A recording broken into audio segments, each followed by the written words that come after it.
And here you can hear the ABC once again pushing those dodgy scares like islands are drowning. Today again.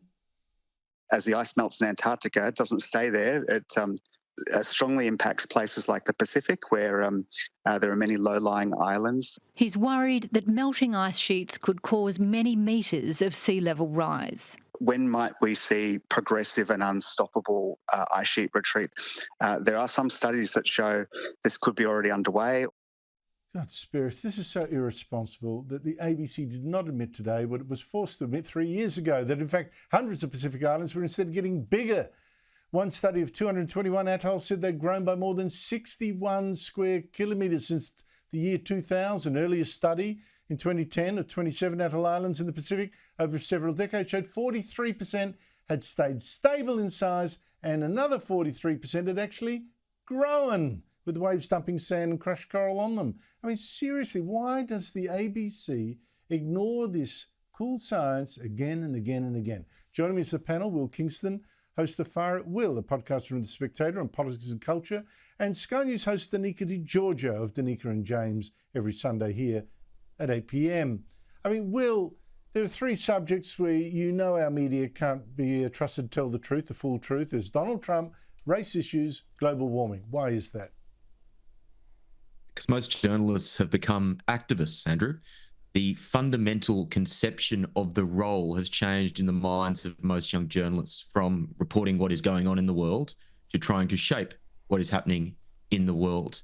And it's a tragedy. And it's also why the public no longer trusts what was once a highly trusted profession. I'd also add, though, that I think there is a strong culture of ideological coercion at places like the ABC. If you were to come out and say what you just said in an ABC newsroom, you would be socially ostracised, you would be shunned, your future opportunities would probably be limited. And so I think that also forces people into taking those positions at places like the ABC and most other newsrooms.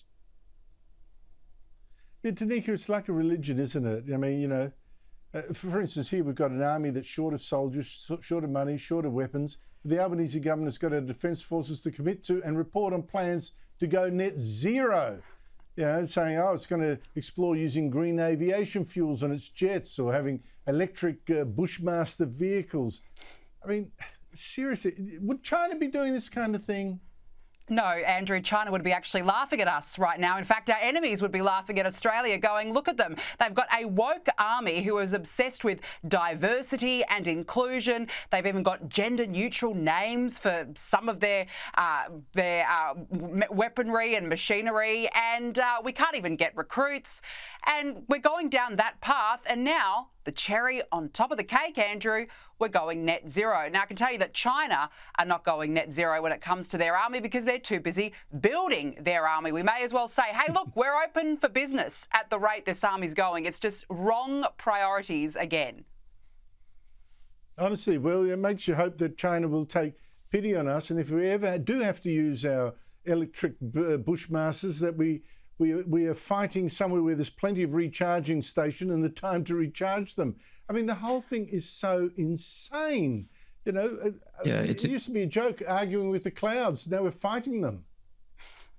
Yeah, it is insane. It's farcical. In one respect, I want to laugh, but this stuff also infuriates me, Andrew, because it's one thing doing the whole virtue signalling nonsense in policy areas which are not life and death. Defence is not one of those areas. If you are not focused on the job at hand, Australian servicemen and women, their lives can be put at risk. So this sort of diversionary nonsense is just so morally repugnant to me, because for that very reason, that this is something which we should be taking much more seriously than what we are.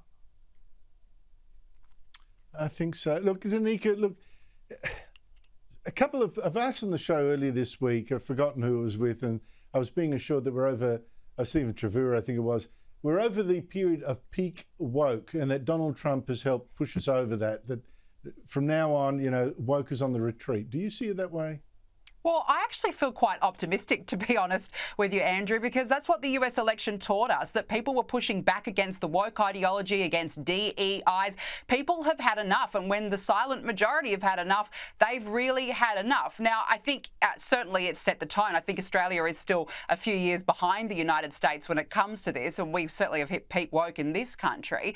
But I don't know, I personally feel a sense of optimism that people are finally pushing back. I don't know. We thought that the same after the Brexit vote in Britain, but it only got worse, didn't it, Will? Yeah, I'm not as optimistic, unfortunately, as Danica, for the reason that our education institutions have been so successfully hijacked. There are kids who are going to go through 12 years of woke brainwashing before they even get to university. So I think this is a battle we're going to be fighting for a long, long time, unfortunately. Danica Di Giorgio, Will Kingston, good to see you both. Thank you very much for your time.